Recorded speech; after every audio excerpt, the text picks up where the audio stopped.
তোমরা ওই ব্যক্তির শেখানো বাণী আমাকে শোনাতে পারবে? অবশ্যই মালিক। শোনো শোনো, চুক্তিপত্রের লেখক মানসুর ইবনে ইকরিমাল আবদারি হাসিম গোত্রকে প্রত্যাখ্যান করার চুক্তিপত্র বড় বড় অক্ষরে লেখো। আপনার ভূমি থেকে ওদের দ্রুত বের করে দিন, ওরা অবিশ্বাসী। বিচার বিশ্লেষণ ছাড়া কোনো সিদ্ধান্ত নিব না। এখনই মুসলিমদের ডেকে পাঠাও। তাহলে আমাদের সাথে সম্পর্ক ছিন্ন করো আব্দুল উজ্জা, আমাদের গোত্র থেকে আলাদা হয়ে যাও। আজ থেকে তুমি সম্পূর্ণ একা। এরকম সত্যনিষ্ঠ কথা এর আগে আমি কখনো শুনিনি। আমি সবসময় ভাবতাম ঈসা হয়তো মা মরিয়মেরই পুত্র। মিথ্যেবাদীদের কথায় কখনোই কান দেবে না তোমরা। বহু বছরের ভালোবাসা আর বন্ধুত্ব ভুলে আত্মীয়তার সম্পর্ক নষ্ট করো না তোমরা, কখনোই না। মুহাম্মদকে রক্ষায় আমাদের সবাইকে একত্রিত হয়ে কাজ করতে হবে। ওকে দেখে রেখো, কোনোভাবেই ওকে শত্রুদের হাতে তুলে দিও না। পবিত্র কাবার শপথ করে বলছি, মুহাম্মদকে আমরা কখনোই আপনাদের হাতে তুলে দেব না। আমরা হার মানি না। আমরা কি হাশেমের পুত্র না, যিনি নির্দেশ দিয়েছিলেন প্রয়োজন হলে যেন আমরা ঢাল তলোয়ার নিয়ে যুদ্ধে নেমে যাই? যুদ্ধ না থামা পর্যন্ত আমরা ক্লান্ত হই না। যত কঠিন সময় আসুক না কেন, আমরা হার মানি না। আমরা সব সময় আমাদের সম্মানকে ধরে রাখি। যেখানে অন্য সবাই হার মেনে নেয়, আমরা হার মানি না। তোমরা তাহলে যুদ্ধ করতেও প্রস্তুত? হ্যাঁ, আমরা প্রস্তুত আছি। এটাই আমার ভাই আবু তালিব বলেছেন, আর আমরা তাতে একমত হয়েছি। আল্লাহর নামে শপথ করে বলছি, শুনে রাখুন, আল্লাহর প্রিয় মুহাম্মদ সাল্লাল্লাহু আলাইহি ওয়াসাল্লামকে আমরা কখনোই দেব না। মৃত্যুর মুখোমুখি দাঁড়াতে হলেও দেব না। যতদিন আমরা বেঁচে আছি এটা অসম্ভব। আপনার হাসিম গোত্রের প্রতি আপনার ভালোবাসা এবং রক্ষণাবেক্ষণ দেখে আমি অবাক হচ্ছি। আপনাদের সাথে সত্যি অবিচার করা হচ্ছে।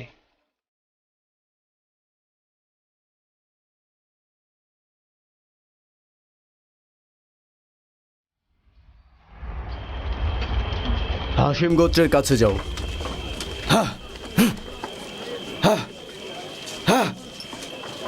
অনাহারে ওদের জীবন চলে যাচ্ছে। আফসোস কুরাইশগণ, কিভাবে করতে পারলে তোমরা?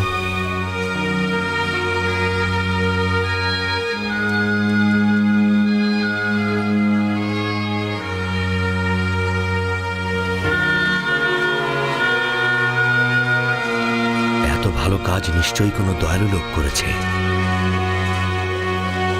হে হাশিমের গোত্র, একজন দয়ালু লোক আমাদের জন্য খাবার পাঠিয়েছে।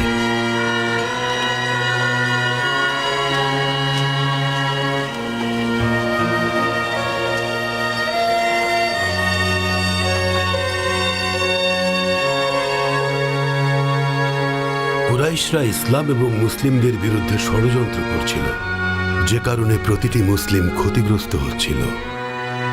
যখন খাব্বাব ইবনুল আরাদ আলাজ ইবনে ওয়াইলের কাছ থেকে নিজের অর্থ ফেরত চাইলেন, তখন তিনি উপহাস করে বলেছিলেন, তুমি কেয়ামত পর্যন্ত অপেক্ষা করো, জান্নাত থেকে স্বর্ণমুদ্রা পেয়ে সেই অর্থ কেয়ামতের দিন শোধ করে দেব। জান্নাতে সব পাওয়া যাবে যেমনটা তোমার নবীর দাবি। তখন পবিত্র সূরা মরিয়মে মহান আল্লাহ তাআলা বললেন, আপনি কি লক্ষ্য করেছেন তাকে, যে আমার আয়াতসমূহ প্রত্যাখ্যান করে এবং বলে আমাকে অবশ্যই ধন সম্পদ এবং সন্তান সন্ততি দেয়া হবে? সে কি অদৃশ্য বিষয় জেনে ফেলেছে নাকি দয়াময়ের কাছ থেকে প্রতিশ্রুতি লাভ করেছে? কখনোই নয়। সে যা বলে আমি তা লিখে রাখব এবং তাদের শাস্তি বৃদ্ধি করতে থাকব। আর যা বলে আমি তার অধিকারী হব এবং আমার কাছে সে একাকী আসবে। শুনুন মুসলিমগণ, এখানে উপস্থিত মুসলিমগণ, আল্লাহর প্রিয় নবী রাসূলুল্লাহ সাল্লাল্লাহু আলাইহি ওয়াসাল্লাম আপনাদেরকে নির্দেশ দিয়েছেন কুরাইশ এবং তাদের মূর্তিদের কোন রকম অভিশাপ বা গালমন্দ না করতে। এতে করে তারা আল্লাহ তাআলাকে নিয়ে কটূক্তি করবেন। মনে রাখবেন, কেবল মহান আল্লাহ তাআলাই আমাদের একমাত্র রব। আল্লাহ তাআলার কোনো শরীক নেই, তিনিই স্রষ্টা। আসো সবাই, আজ তোমাদের আসফান্দিয়া আর রুস্তমের কাহিনী বলি। কাবার শপথ বলছি, আমি মুহাম্মাদের চেয়ে চমৎকার করে গল্প বলতে পারি। তার বলা কথাগুলো আসলে পৌরাণিক গল্প ছাড়া আর কিছুই না। সে মন মতো সেগুলো অতিরঞ্জিত করে বলে, যেমনটা আমিও বলতে পারি। তারা আরও বলে, এগুলো তো সেকালের উপকথা যা সে লিখিয়ে নিয়েছে। তারপর এগুলো সকাল সন্ধ্যা তার কাছে পাঠ করা হয়। সে আল্লাহর আয়াতসমূহ শোনে যা তার কাছে তেলাওয়াত করা হয়। তারপর সে উদ্ধত্তের সাথে অটল থাকে যেন সে তা শোনেনি।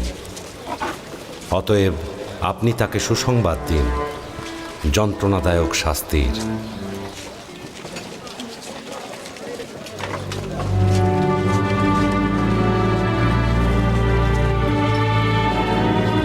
ওটা আল আকনাস বিন সুরাইক না? হ্যাঁ, আল্লাহর শত্রু। হ্যাঁ, আল্লাহর শত্রু, যাদের ব্যাপারে মহান আল্লাহ তাআলা তার পবিত্র বাণীতে বলেছেন, কখনো এ ধরনের মানুষের সাথে তোমরা মিশো না, যারা সকলকে নিজেদের কৃতদাস মনে করে। এরা কখনো কারোর জন্য শুভ কিছু করে না। এরা সব সময় পাপের সমুদ্রে ডুবে থাকে। এরা সব সময় উগ্র আচরণ করে, কারণ এদের হৃদয় থাকে কলুষিত, আর সে কারণেই এরা আমার শত্রু। যখন উব্বাত ইবনে আবু মুয়াইয়েদ উবাই ইবনে খালাবকে রাজি করালো রাসূলুল্লাহ সাল্লাল্লাহু আলাইহি ওয়াসাল্লামকে কটূক্তি করার জন্য, তখন মহান আল্লাহ তাআলা বললেন, জালিম ব্যক্তি সেদিন নিজের দুহাত দংশন করতে করতে বলবে, হায় আমি যদি রাসূলের সাথে সৎপথ অবলম্বন করতাম।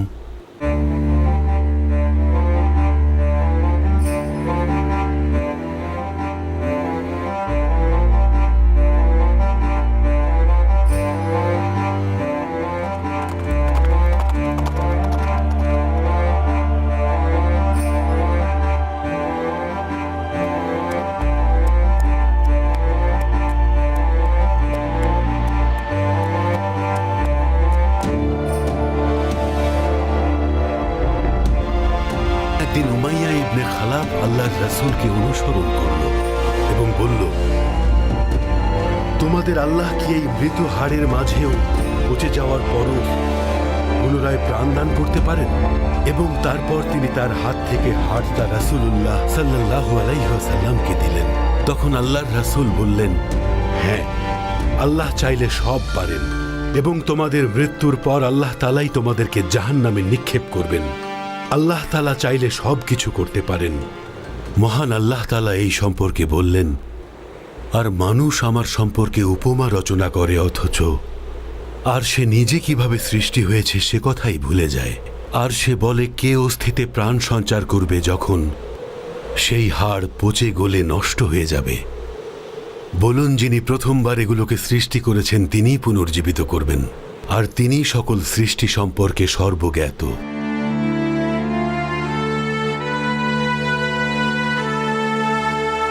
মহান আল্লাহর কাছে আমি একটাই দোয়া করি, হে রহিম, নেজাশ গোত্র যেন তাদের শত্রুদের একেবারে হারিয়ে দিতে পারে। সুসংবাদ, সুসংবাদ, সুসংবাদ! রাজা নেজাশী তার শত্রুদের পরাজিত করেছেন। আলহামদুলিল্লাহ। আলহামদুলিল্লাহ।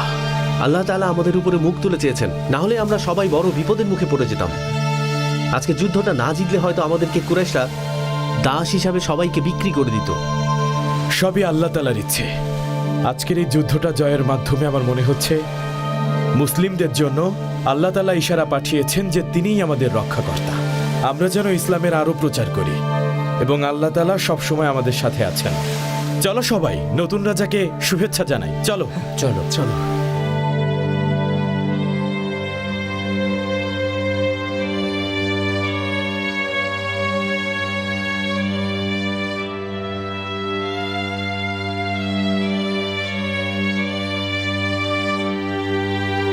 মালিক, আমরা আপনার সাথে এখানে বিজয়ের আনন্দ ভাগ করতে এসেছি।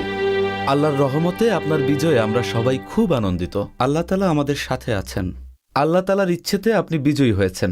সত্যি আমারও সেটাই মনে হচ্ছে। বসো না, বসো।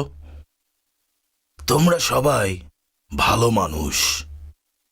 আমারও মনে হচ্ছে তোমাদের নবী আর ধর্মের কল্যাণেই আমি বিজয়ী হয়েছি। আল্লাহ যেন আপনার উপর রহমত বর্ষণ করে। এবং এইভাবেই আপনি শত্রুদের হারিয়ে প্রত্যেকবার আমাদের জন্য বিজয় ছিনিয়ে আনেন। এর আগেও এই রাজ্য আমি জয় করেছিলাম। এর বিনিময়ে সৃষ্টিকর্তা কোনো কিছু ছাড়াই আমার ভূমির কর্তৃত্ব আমাকে ফিরিয়ে দিয়েছিলেন। এ কারণে আমিও কখনো কোনো বিনিময় চাই না আমাকে এত কিছু দেওয়ার পরও। আমার কি আল্লাহর উপাসনা করা উচিত না? একজন রাজাকে কি এসব বলা ঠিক হবে? না, আমি নিজেই সেই ঘটনা বলতে চাই। আমার পিতা দীর্ঘ সময় ধরে আবিসিনিয়ার রাজা ছিলেন। তিনি নিঃসন্তান ছিলেন। যখন আমি হয়েছিলাম আমার চাচার 12 জন সন্তান ছিল। তাই আবিসিনিয়ার গণ্যমান্যেরা ষড়যন্ত্র করলেন রাজাকে মেরে ফেলার আর রাজত্ব তার ভাইয়ের হাতে তুলে দেয়ার। কারণ রাজার কেবল একটা মাত্রই পুত্র সন্তান, আর তার ভাইয়ের ছিল 12 জন যুবক পুত্র সন্তান, যারা এ বিশাল রাজ্য দিনের পর দিন, বছরের পর বছর শাসন করে যেতে পারবে। এরপর আমার পিতাকে পরিকল্পনা মাফিক খুন করে ফেললেন আর চাচাকে সিংহাসনে বসালেন। কিন্তু সেই সৌভাগ্য খুব বেশি দিন স্থায়ী হলো না। একদিন বিশাল মেঘ ভূমির উপর ছেয়ে গেল। চাচা বাইরে গিয়ে মেঘের নিচে দাঁড়িয়ে বৃষ্টির জন্য প্রার্থনা করছিলেন। হুট করে এক বজ্রপাতে তার আকস্মিক মৃত্যু হল। তারপর সিংহাসনের ক্ষমতা পেল আমার চাচার পুত্রেরা, কিন্তু তার পুত্রেরা ছিল যেমন খারাপ তেমন বোকাও। তাদের শাসনে গণ্যমান্য ব্যক্তিরা আশাহত হয়েছিলেন। তারা আমাকে খুঁজে বের করে যোগ্য শাসক হিসেবে সিংহাসনে বসালেন। এভাবেই আমার রাজ্য আমি আবার সসম্মানে ফিরে পেলাম। এর আগে আমরা কখনো এমন সততা, দয়া এবং ন্যায় বিচারের গল্প শুনিনি। আপনার কথা শুনে আমাদের আরো বেশি শুনতে ইচ্ছে করছে। আপনি বলুন, আমরা শুনছি।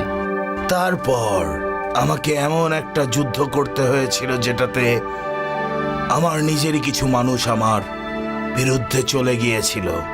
তাদের অভিযোগ আমি তাদের ধর্ম মানি না, আমি বিধর্মী। তখন আমি আমার ভাই জাফরকে পাঠালাম। সে সব জাহাজ তৈরি করে ফেলল। যদি আমি কোনো কারণে হেরে যাই তাহলে জাফর যেন সেই জাহাজে করে পালিয়ে যেতে পারে। চিঠিও দিয়েছিলাম। বিশ্বাস ছিল সে সেই চিঠিটা সামলে রাখবে এবং সময় মতো সেই চিঠিটা আল্লাহর রাসূল নবী মুহাম্মদের সামনেই খুলবে। জাফর জানতো এই চিঠিতে কি ছিল। হ্যাঁ, জানতাম কি লেখা ছিল। ভেতরে নেজাশের রাজা লিখেছিলেন, আল্লাহ ছাড়া আর কোনো ইলাহ নেই। মুহাম্মদ সাল্লাল্লাহু আলাইহি ওয়াসাল্লাম আল্লাহর প্রেরিত রাসূল, যিনি মরিয়মের গর্ভপুত্র, এবং তিনি আল্লাহর প্রিয় রাসূল। তাদের নাম নিয়ে আমি শত্রুদের উদ্দেশ্যে যুদ্ধের জন্য তৈরি। আমি বাইরে বেরিয়ে গেলাম আর সবাইকে চিৎকার করে জিজ্ঞেস করলাম, হে আবিসিনিয়াবাসী, তোমরা এখানকার রাজা হিসেবে আমাকে গ্রহণ করতে কি রাজি? তারা বলল হ্যাঁ। আমি বললাম, এতদিন আমি কেমন শাসন করেছি? তারা সবাই বললেন, আপনি একজন মহৎ রাজা ছিলেন। তখন আমি তাদেরকে বললাম, তোমরা কেন আমার সাথে যুদ্ধ করতে চাইছো? তারা বলল, আপনি আমাদের ধর্ম এবং ঈসাকে অস্বীকার করেছেন এবং বলল ঈসা নাকি আল্লাহ তাআলার একমাত্র পুত্র। এরপর আমি বুকে হাত রাখলাম এবং বললাম, ঈসা শুধুমাত্র মরিয়ম পুত্র, আর এটাই চিরন্তন সত্য। এটা তোমাদের সবাইকে মানতে হবে। এই সত্যটা সবসময় গোপনই থেকে গেছে। আমি তোমাদের ভাই, আমার কথা তোমরা বিশ্বাস করো।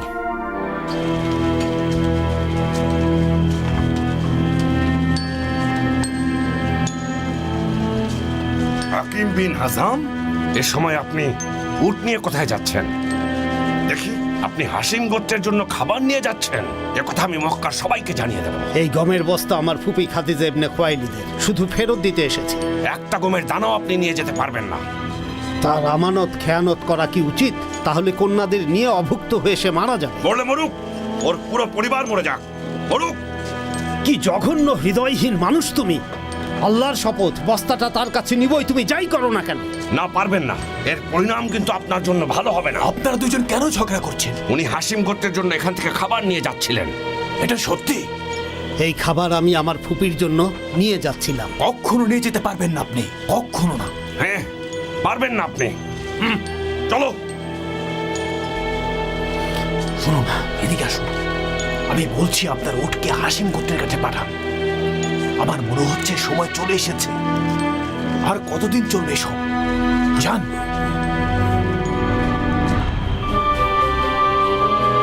আপনারা অনেক কষ্ট সহ্য করছেন হাসিম গোত্র। কুরাইশ, আপনাদের মনে কি একটু দয়া মায়া নেই?